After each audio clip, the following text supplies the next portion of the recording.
Hi, I'm Beth with TB Properties Buys Land. Do you have rural vacant land that you're interested in selling? Have you taken the time to sit down and calculate how much money you're going to have to spend in order to sell your property?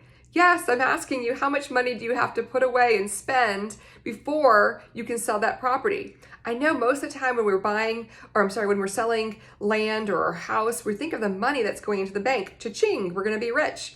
However, often the case is that you have to spend money in order to sell your property, or you're going to have money deducted from that sell price. And so we're going to talk today about where that money's coming from in terms of the deductions and what you might have to put into the property up front before you can actually even have a buyer interested in your property. So the first thing I'm going to discuss today are the closing costs that are associated with selling your land. Okay, so if you're selling your property through a title company, there are going to be fees that are associated with that. The first one I'll discuss is title insurance. When you're selling your land, most people are going to want title insurance on that, and you as the seller are responsible for paying the title insurance. Now, I wish I could give you a dollar value so that you can calculate that cost into selling your property, but it really varies depending on the sell price of your property. So if your property sell price is pretty low, your title insurance may be as low as like $350 or $500, something like that. If you've got a larger property, it's more expensive. It could be thousands of dollars. It could be even more than that. So that's something to think about. Okay, now escrow fees. This is another part of the closing costs. What does that mean? So escrow fees are basically the charge, the payment to the title company for doing all the work, okay, to close your property. Most of the time, the escrow fees are split between the buyer and the seller. So whatever those amount to be, you can divide that in half, and most of the time the buyer will pay for half of that. And again, that depends on the value of the property. It could be $300, it could be thousands of dollars. Okay, but that's something to think about. What about property taxes? Are you up to date on your property taxes? Have you been paying those every year? If you haven't been paying those, you're going to have back taxes that you're responsible for paying before you can close on the property. So they're going to withhold that from from the money that you make from the transaction. Did you inherit this property? Was the person that owned the property before you, were they paying their property taxes?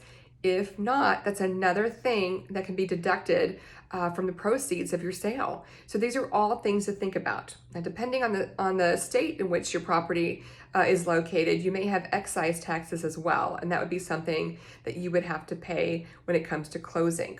Okay, so when it comes to closing costs, this is not normally something you have to pay up front. It's normally something that's deducted from you at the close of sale. Now, something that might be charged up front that's part of closing costs could be a survey fee. Okay, so let's just say you go to title with the transaction. Title company says, hey, it's been a few years since this property's been surveyed. In order for us to provide title insurance to your buyer, we need an updated survey. So what is that survey going to cost you? Okay, and that's going to add some time to the transaction, but there's some risks involved in the survey of your property.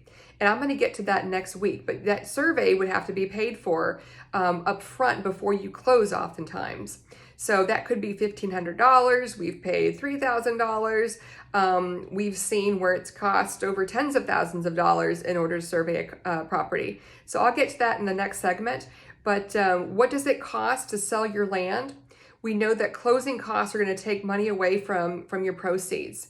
If you want to bypass all of this, one easy way is to sell it to a land investor like TB Properties Buys Land. We're going to give you a quote for your property, and whatever that dollar value is what you're going to bring home. There's going to be you're not going to be charged title insurance. You won't have to pay for that. You won't pay for escrow fees. Oftentimes we'll pay for your back taxes if you have those. And you're not going to pay for the escrow fees for the closing costs. Okay, so the dollar value that we quote you is what you're going to bring home. And because we close to a title company, you know that your transaction is secure. You know that you're going to be paid, you'll be paid on time, and it's going to be done correctly. But if you're interested in learning more about some of the costs involved in selling your property, tune in for next week where I discuss more. Thanks.